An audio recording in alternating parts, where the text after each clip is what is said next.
In the quiet moments before the world wakes up, there's a place where pain meets peace, where every breath feels like a prayer and grief stands still.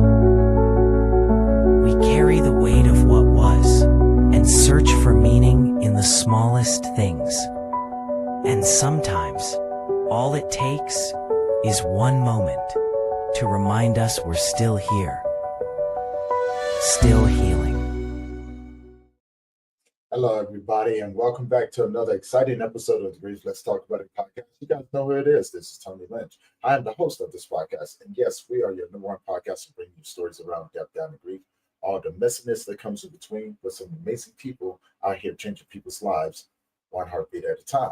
Now, before I bring on my next guest, I would like to say, if this is your first time tuning in, do me a favor, head on over to that YouTube channel, hit that subscribe button, hit that bell notification so you'll be notified every time that we drop a new episode.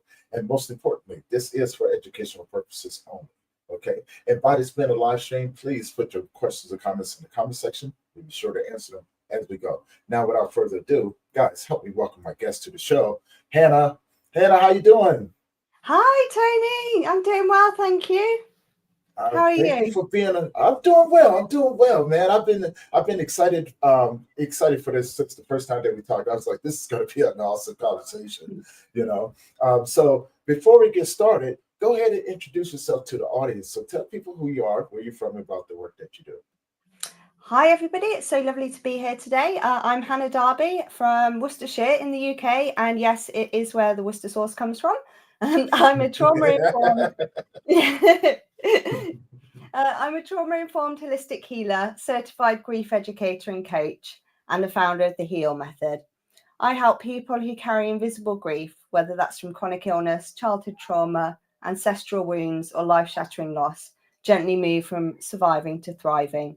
My work blends science and soul using heart healing, therapy, coaching, Reiki, and subconscious reprogramming to help people feel safe, worthy, and whole again. I believe that grief isn't something we get over, it's something we learn to live with. And when we do that with love and compassion, it becomes the doorway to our deepest healing. And I'm so excited to be here with you all today and share more about my heart-led path to healing. Yeah, man, thank you. Thank you for that. And thank you for the important work that you do. I want to dive into it. Let's talk about the work that you do. And then we'll talk about how you got into it, because you mentioned something that's I've been exploring, ancestral healing, the invisible grief, right? Let's talk about that for a minute. Let's talk about define invisible grief. So, I mean, all grief to a certain extent is invisible, but because it's something we carry on the inside. I mean, grief is what we experience on the inside, and mourning is what people see on the outside. But for me, invisible grief is the kind of grief that is associated with things that people don't generally think about grief being associated with. I mean, whenever we speak about grief, kind of the first thing that comes into people's minds is death and bereavement. But we go through grief when we lose anything that was important to us, whether that be our home, a job, a relationship, a friend, even parts of yourself through illness or accident. I mean, we can grieve for absolutely anything that was important to us. Yeah, this is very true. You know, when I got into this grief work, I was one of those people that really associated grief with death and dying, right? As I began to grow, understanding the vastness of it and how we can grieve almost anything in this world, it made me start to think, right, about the connection that it holds with other individuals. And I think that when we dive deeper into that, it's the like, and this is only my opinion when I say this, for me, it's like the deepest human connection that a person can have, right? Because if you can grieve it, someone else out there has done it, has done it as well, and it gives you something to be able to talk about, right? To be able to connect with each other on that level, for the most part. But you know, I've seen people become friends in those different areas. Yeah, definitely. You know, I think that's one of the lighter sides of grief, and one of the gifts that is very kind of within grief, that it does help bring people together, and we find a kind of a solace in that hurt and that pain that we've shared together. And for me, it's a sign of love and passion, and for how much we cared about something, because in order for us to grieve it, it had to be really important to us, and that meant that we loved and cared for it. And whether that be parts of ourselves or other people or even pets, I think that's just celebrates the beautiful bond that you had with whatever it was that you lost in the first place. Yeah, I love that. I love that. You also mentioned something too, like most people want to get over grief, not understanding that grief is going to be a part of you. That was one of the hardest lessons I learned when I got into the grief field and I began my own healing work, right? That I realized that it is a forever thing, right? It's going to be, it's going to be a part of us. Um, and over a period of time, you learn how to carry it. You learn how to, respect it and honor it when it does show up, right? Um, what are your thoughts on that? Yeah, I mean, I completely agree. I think where that's a common kind of misconception that a lot of people have about grief. And a lot of people say that in conversation, oh, when am I going to get over it, or I feel like I should be getting over it by now. And I think that's really kind of hurtful, harmful comment, because grief is something that we don't get over. It's something that we learn to live with. And I think the longer we're trying to live in that state where we believe we're going to get over it, the more damage that grief does to us, because the longer we're sitting in it. And once we offer it kind of compassion and realize that it's going to be a part of our lives moving forward, it becomes that little bit softer and that little bit easier to carry. And then we can really start to find the wisdom and in grief, and that kind of that view of the world that it gives us, that a lot of people don't necessarily have it until a much later part of their life. And unfortunately, grief is something that's universal. It's going to affect everybody at some point in our lives. And I think the sooner we can learn about it and learn how it's going to affect us and how to carry it, the more successful we will be. I love that. I love that. And I want to piggyback off that if I may. Another important part of it is the education, right? Always coming out with new ways as we begin to grow and learn more about grief. We understand that it's constantly going to be evolving in how we do things and our approach and things like that. So I'm a firm believer in more education, right? In-depth education for individuals, but tying in things like mental health, tying in things like recovery, and understanding how all of these things really work together. It would be key in us being more effective. Yeah, being a lot more effective, including myself in the field that I'm in as well, in how we approach and how we walk with those individuals, but Yeah, also learning more about ourselves as well, right? definitely. Yeah. I mean, kind of grief that touches every aspect of your life. It you have physical symptoms, you have kind of mental symptoms, and it literally seeps into kind of every part of your existence, your relationships, not just with others, but with yourself as well. And I think, a lot of people think of it as just a singular item, and don't really understand the depth that it can touch your life. And that grief kind of, in a way, almost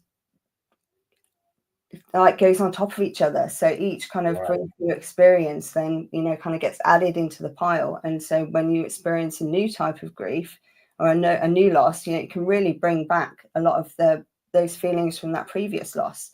And I think it's almost as if they kind of snowball off each other. So the more that we can be aware of how it affects us and how it touches us, and notice when we're starting to kind of fall back into those darker parts of grief, the quicker we're able to kind of notice that, accept it, but then move through it rather than get stuck in that area.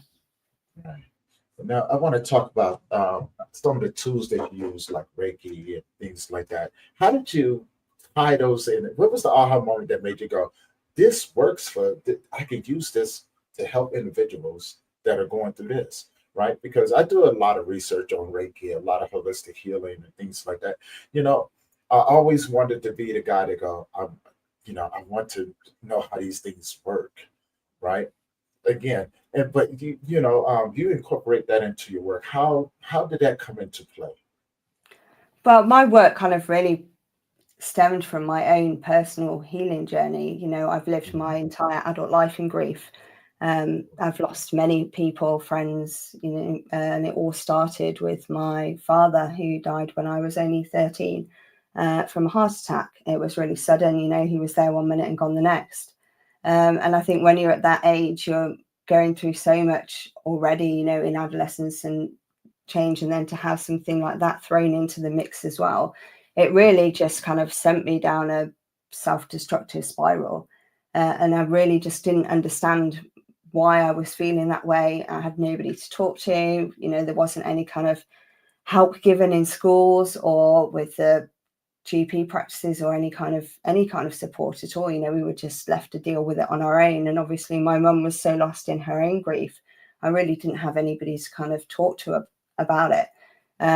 So I could see that things were only going to end up getting worse, and I was going to, on a self-destructive path if I didn't do something about it. So I went on and studied psychology at university just to understand myself better, and then realized that the things I was suffering with were like PTSD and anxiety and depression, and these were actual kind of conditions, and everything that kind of started to fall into place. So I then could see why I was still feeling that way and why I was kind of carrying this numbness and this kind of just emptiness inside of me. But that didn't help move those emotions. I then understood why I was feeling it, and I knew how it worked and everything, but I just couldn't shift those feelings. And that's really then when later kind of the more spiritual side with Reiki and heart healing kind of came into my life and really allowed me to kind of not just kind of understand why I was feeling that way, but really sink into those feelings and notice how they were affecting my body and actually start to move that energy through me instead of holding on to it. It was really kind of a bit of a light bulb moment. And I could see then not only why I was feeling that certain way, but then also try and help shift the energy around it. I love that, because that takes you deeper into how the body actually works, the energy levels, and pretty much understanding how grief affects the body, right? Because there's well, no, it's actually a fact. We carry grief in our lungs, but no one ever thinks about, and I want to get your thoughts on this. No one ever thinks about the underlying traumas that you've gone through and how we carry those as well, right? And how does it, and how it affects our body. So I want to talk a little bit more about how does all of these different things affect the body, and what are some of the things that we could do in order to begin to let the body heal, right? By understanding. Yeah, I really do. I believe that the body kind of holds on to trauma and grief, and that can manifest itself in lots of various different ways: trouble sleeping, mental health problems, really pain, stiffness, my muscle aches, just that kind of heavy limbed feeling, and kind of that energy gets stored in the chakra system. I mean, that's kind of an ancient, if you go back to India, they've had this idea about the energy systems of the body for a long time, and I really believe that they kind of they hold on to this grief, and then it manifests itself through the body. And then by doing more kind of energy spiritual practices and really giving yourself that self-care, and allowing yourself to do things for yourself, because I think grief really takes away our want and our ability to be able to look after ourselves. So we're not eating properly, we're not sleeping properly, we're kind of, and all of these things really kind of help each other out in a negative way for our bodies. I think that nothing is singular. The mind, the heart, the gut, our bodies are all interlinked. So if our mind and our energy is feeling really heavy, then it's going to be affecting our body as well. And in order to kind of move through and lift ourselves out of it, we need to think of ourselves as a whole, our kind of our soul, our physical being, what the fuel that we put into our bodies, and our mindset, all together instead of just one. And I think a lot of people, when they are suffering from like a prolonged grief, they have help, but it's only on a mindset level, and if we're only working with the mind, we're still holding all of that in our bodies and in our hearts as well. Yeah. Wow. I love that. Which leads me to my next question. How does your lived experience help you interact with your clients? Does it make it easier to be able to relate to them, to understand how to guide them in the right direction into making better choices along the way, but being more receptive to the more holistic approach as they go through this journey? Yeah, our grief is an intensely personal journey, and no person's grief is going to be the same as another person's grief. We all experience it in different ways, and that kind of levels of grief that we experience from different losses are very individual to us, because it depends on what connection we had with what we lost, and the nature around the loss as well, whether it was kind of a more planned or foreseen loss, or whether it was a really traumatic loss, can affect the level of grief we experience. But I think that it helps. I've been a very empathic, intuitive person all my life anyway. I was always kind of, people come to me and open up. But I think having seen that other side, and understanding both sides of it, not only just kind of from the textbook therapeutic side, with my work and training as a grief educator in psychology and things, but also having that lived experience, I think really does help my clients, because you can really truly know what they're going through and what they're experiencing. I mean, not completely, because we aren't there, but we can relate it back to our own grief. And I think that helps me with my clients more, because they know that I know I get where they're coming from, and also if they've seen me, and they've seen how I've managed to come out the other side of it, and faced all these dark nights of the soul, and still made it through, and been able to turn it into something positive, gives them that kind of inspiration and that hope for their own future. Yes, I like that. I want to talk about something that you said a bit ago about being an intuitive empath. And I know there's a lot of empaths out there in the world today. And I want to ask, how did it affect how you socialize with other people? And the reason why I ask this, because for myself, it made it real hard for me to be around people. And I didn't understand it before, but I was very in tune with other people's emotions, and it would drain me. And as I got older, it was the people who I attracted into my circle. I realized that everyone that came to me was going through something very traumatic. And now that I'm older, now I have a better understanding. But for as far as socialization, it made it real hard for me to be able to be around people for long periods of time. Right? Was it the same for you? Yes, yeah, I completely relate with that. I mean, it made me know that I had to be quite strict with my own boundaries and put those levels in place. And although, yes, I was feeling what they were feeling, that was their emotions, not my emotions, and I had to kind of protect my own space.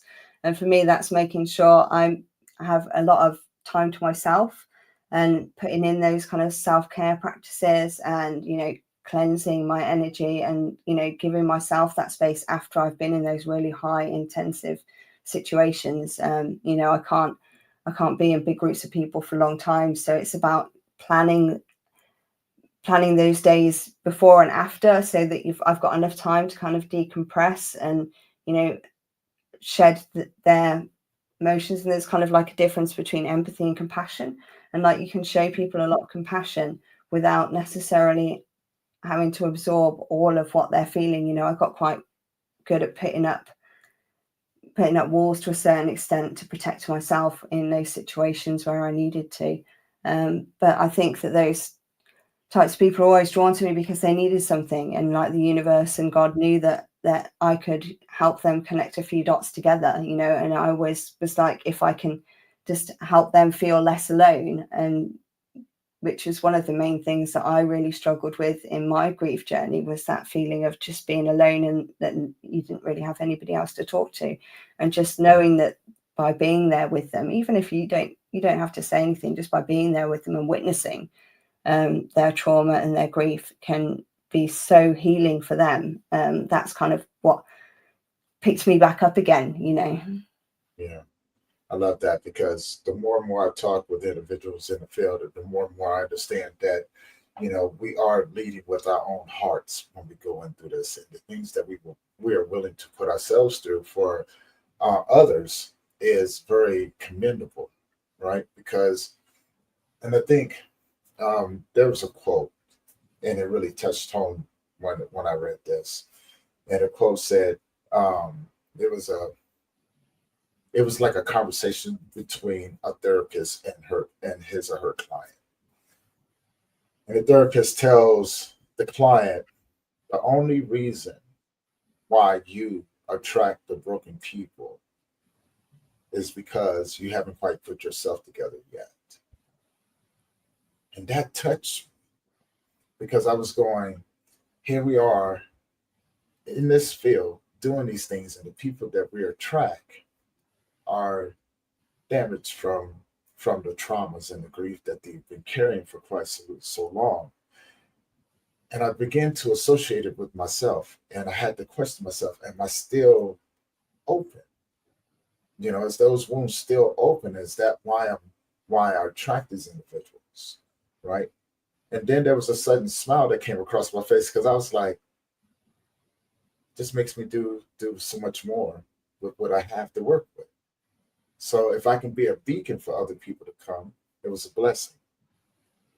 Definitely. You know, I almost see it as like an honor that these people feel enough trust and faith in me that they're opening up to some of the darkest parts of their lives, you know, and trusting me with that knowledge and sharing that pain with me, I think is, you know, such a beautiful thing, because to be able to have that level of trust to open up to somebody like that, especially somebody that you don't necessarily know very well, I think just I took it as a great honor and a reflection on how, you know, nice a kind person I must be, you know. So it's kind of, yeah.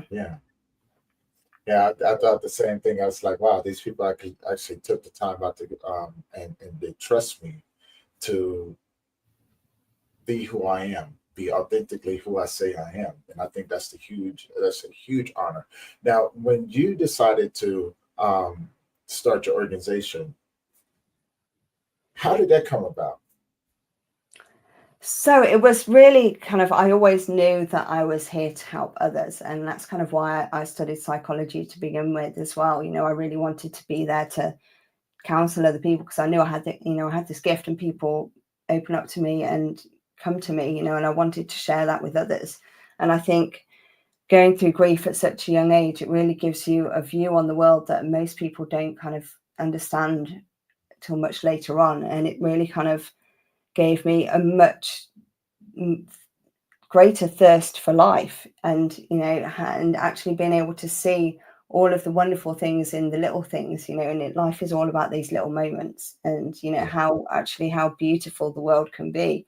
And then I got lost in various other jobs and different careers. And then eventually I had a car accident in 2016, and I broke my back. And that kind of threw a lot of what I was doing at the time up in the air. And I had quite a long recovery, and the pain and the lasting pain I had with it really reminded me kind of the grief, because if I was trying to fight this pain that I had in my body, and it just, you know, it was just making it worse, and it was getting to a really low place. And it kind of reminded me as to where I was in that kind of lowest point of the grief of losing my father. And then I suddenly twigged that maybe I need to think of the pain more like grief, and not try to get over it and not fight it, but just learn to live with it and accept it. And now I kind of see it as my old friend pain, you know, he's kind of talking away in my shoulder. And then that really kind of the similars between the two, and also how nobody spoke about that kind of the grief when they're associated with an accident, and you have a lot of kind of physical care and physiotherapy, but there's no kind of mental help with anything like that. And I then also developed ME, chronic fatigue syndrome. And it was the same with that. Nobody talks about the grief and those parts of you that you've lost, and the relationship we have with ourselves is so important, and one of the closest relationships that we have. So when you lose those parts of yourself, or those futures that you thought you were going to have, or those dreams that you're not going to be able to realize anymore, and that life is going to be really different, the grief associated with that was really heavy and hit really hard, and took me back to feeling like that kind of little 13-year-old girl again. And for the first time in a long time, I did self-harm for years afterwards, and it took me to a really dark place. And I had those thoughts again that came back, and that really shocked me, because I was not anticipating to be thrown into such a deep grief with chronic illness. There wasn't any talk about that. There wasn't any information about it at all. And then, that kind of really spurred me on to go back to my path. And I really felt it was like a nudge from the universe and a calling, that I need to get back into this work and start talking about all these invisible forms of grief that society doesn't recognize as much, and so kind of similar to when we lose a pet, because people are very compassionate when you say somebody's died or you've lost a friend. You get a lot of kind of compassion and care from other people, but you don't get that same compassion and care when you say you've got an illness, or your pet has died, or you've lost your job. People aren't as open or understanding, and and that grief is can be just as raw and just as heavy and just as painful. And then you're doing it all on your own, and I realized that there's all these people out there who must be feeling so alone, that I just wanted to help them and stand with them, and in a way that I wished somebody had when I was at my lowest points. I love that, because I could relate to that. Yep. And my friend, Widowhood Real Talk with my friend Tina. She's another amazing podcaster. She's done some amazing things in the grief world as well. Her comment is, experiencing grief at a young age has the potential to mature us quickly. Totally agree.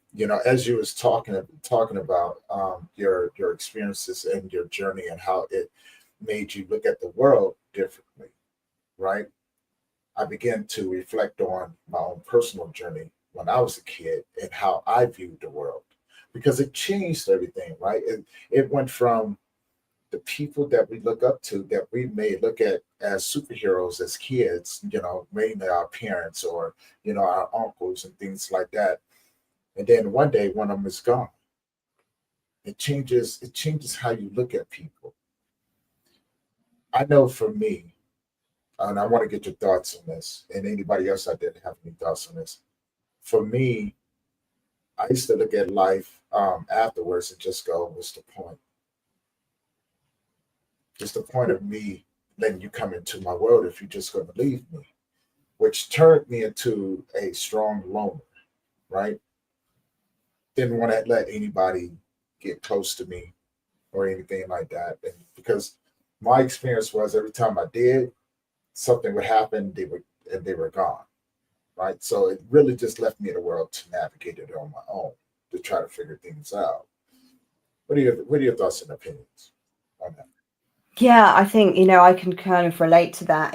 I went through a stage of not wanting to let anybody in, because I was scared of losing them again. And that hurt so much. The one time, it's like, I didn't know if I had the strength to be able to go through that again. And it also made me kind of lose patience with the other kids my age, because they were like moaning about their parents not letting them do something or whatever. And I'm thinking, well, you should just be happy that they're still here, and that you've got this opportunity with them. But I think I was very lucky that I did have a very close group of friends that really stood by my side, and they'd experienced kind of losses, but in a slightly different way. Their parents had been through a divorce, so they kind of could understand to a certain level what it was like to lose that kind of stability. And it did send me down kind of quite a self-destructive cycle, you know, and I was using a lot of alcohol and drugs and things to try and numb that pain, you know, because whenever I wasn't feeling like that, you know, it was just all encompassing. But after a while, it did start to just get that little bit easier. You know, it was still just as intense, but it sat in a slightly different way. And then I was, instead of kind of thinking, what's the point, you know, because I could just be gone tomorrow. So what's the point in anything? Why should I let people close? It turned around. Well, if I am going to be going tomorrow, I need to make the most of today, you know, and I need to live my life at 100% and live it for the people that live it, because my dad couldn't, you know, and kind of celebrate his life through my own and see it from that kind of, the perspective just slowly started to change. And then I really kind of, you know, and life is all about experiences at the end of the day. You know, we can't take anything away with us. It's just about what we've learned and what we've experienced. And it's all about making the most of these gifts that the universe gives us. And whether that's just it's being able to see the sunrise every day or hearing the birds sing. And then, you know, nature was one of the biggest healers for me. And I found a lot of solace kind of just going outside and being on my own in the trees. I'm quite lucky. I live in the British countryside, so I just go for walks and clear my head and just really feeling connected to something bigger than myself, you know, and realizing that kind of life is a gift, and it's how we choose to use it, you know. And then that's when I started to want to use my gifts to help other people, you know, because I thought, well, if I've been through this and felt this low, there's lots of other people out there who must be feeling the same. Then, you know, I've been there, so maybe just being there with somebody else who's can understand what they're going through might give them the strength that they need to pull themselves back up out the hole, like, you know, like I did. I love that, which leads me to my next question. I want to talk about something that everybody does, and it's called mass grief. And what I mean by that, when we are going through the grieving process, you know, the beginning stages, we want so much not to be a burden on people that we will put on a mask, right? Pretend, you know, we will smile and laugh in your face as if nothing is bothering us. But when we are alone, that mask comes off in pieces, and you know, this is where we fall apart, right? Having gone through that, does it make it easier to see through the mask that others wear when you're in their presence, and you know, kind of really just let them know, like, hey, I see you? Because I know that's really important. People want to be seen, but people don't know how to let their grief show in public because of embarrassment or shame, or so, you know, some of those many things that could be going on in their head at that moment. Yeah, I think having worn those masks myself, and you know, I was really bullied quite harshly all my way through education, so I'd already learned to put that mask on way before grief kind of entered my life, because I didn't want to show them how much it was affecting me. And Yeah. then I kind of didn't realize that the almost kind of the mask and the way I'd been feeling because of the bullying was the same way I was feeling because of the grief. And like, we're all taught not to cry in public, and you shouldn't talk about this because you don't want to bring other people down. But then I think the more I realized that it does need to be talked about, and grief does need to be witnessed, and you can just see it. You can see it's in people's eyes. You know, yes, you wear a mask, but I don't think the eyes never lie. You know, you can see that there's an underlying pain or sadness or emptiness there, and just by gently letting people know that you see them and you're here for them, and they can open up to you if they want, or you know, they don't even have to say anything at all, but just by holding them and witnessing them, that can really give them the strength to kind of slowly take off their mask as well. Love that. Yeah, I love the fact that it offers a space of comfortability. And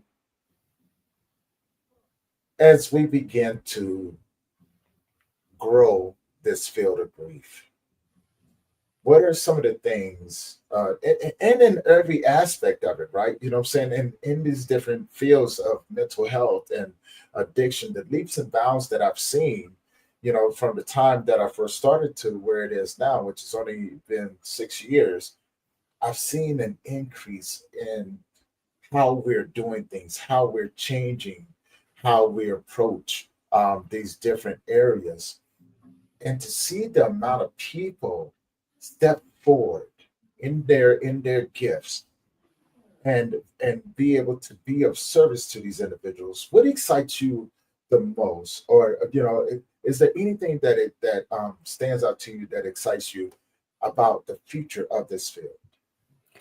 Yeah, I think it's really exciting that we are talking about things a lot more, and everybody seems to be a lot more open, and we're dropping those kind of stereotypes and prejudices that were keeping all of these things inside and stopping us from sharing them. And I think the only way that we can move forward is by talking about things. And if you don't know, and then how can you help people?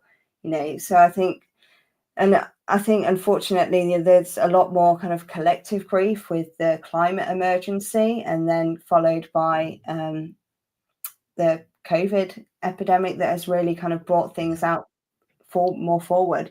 And unfortunately, I think the more kind of war and the way warfare has changed, and that kind of PTSD, and I think has kind of helped the mental health field and release that stigma, and realize that actually a lot of people have experienced some form of trauma or struggles with their mental health at some point in their lives.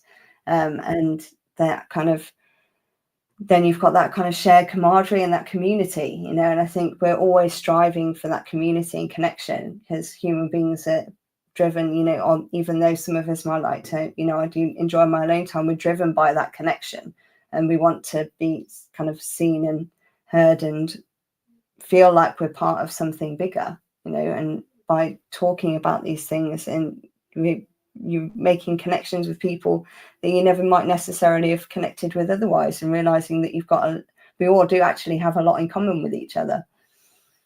I love that. I only have a couple more questions for you before I let you go, because I know it's getting late over there, right? Sort of, kind of. And I do appreciate you coming on the show and sharing your knowledge with us and your journey. Such amazing work. I can't wait to learn more about it, and get you out in front of more and more people so they know who Hanna is, right? So my next question would be, Hanna, how can people find you? Yeah, of course. I've active on social media, so you can find me on Facebook and Instagram, LinkedIn. I think I gave Tony all my links, so you can have a look in the comments there. I've got a website that I'm still building up at the moment, which is www.healingwithhanna.co.uk. And yeah, my contact details are all on there as well. You can email me at hannah@healingwithhanna.co.uk. And I'd just love to have conversations with people and bring grief out into the open. And the more of us that are out here doing things like this amazing podcast and talking about it and being raw and vulnerable and authentically ourselves, the more we can help each other, and so the less people are going to be feeling alone, and the less time you're going to be down in those darkest holes of kind of struggling with your mental health and grief, and know that there's somebody else out there who gets it, who listens, who's witnessing you, and that you can make it through to the other side. I love that. My next question would be, if Hanna had a superpower, what would it be? Oh, that's a really good question. I'm a big fan of the superheroes and the kind of the Marvel and DC comics, always have been. If I could, I think what I've always wanted to be when I was a little kid was I always wanted to be invisible. Because I think that by being invisible, it gives you a viewpoint into people, like you get to see the real them, because I think to a certain extent people are always wearing a mask or, facade. And I think if they didn't know that you were there, they would just be acting as they normally would do, the true them. So you'd actually get to see their true colors. And I think there's so many people who who don't show their true colors out in the world, you know. And I think that would be really incredible. I like that. I like that. Being invisible, seeing people in their true form, their authentic selves when you're not around. That would be nice. Then you can have a sign like, no. Yeah. Like, no, I know who you are behind closed doors, buddy. No, I'm good. Yeah, just skirt around you. That would be so cool. That would be so cool. One last question for you. If you could leave the audience with something, what would you leave them with? That you're never alone, and whatever grief you're going through and whatever you're carrying, just remember that you're not broken, you're just different now. And that, yeah, it might be really hard and tough to see the light or see the positive in it at the moment, but just stick with it and allow yourself to feel those feelings. And whatever feelings you're feeling at this time, they're valid, but allow yourself also to move through those feelings and don't hold on to them and get lost in them, and know that they will kind of, grief, I think, is like an ocean and it comes in waves, and that sometimes it can kind of really come back and slap you in the face when you least expect it. And other times it really does show you the joy and the beauty and give you a kind of thirst and a viewpoint on life that other people don't ever get the chance to see. And I think there's a beauty in that as well. I do too. I love that. I love that.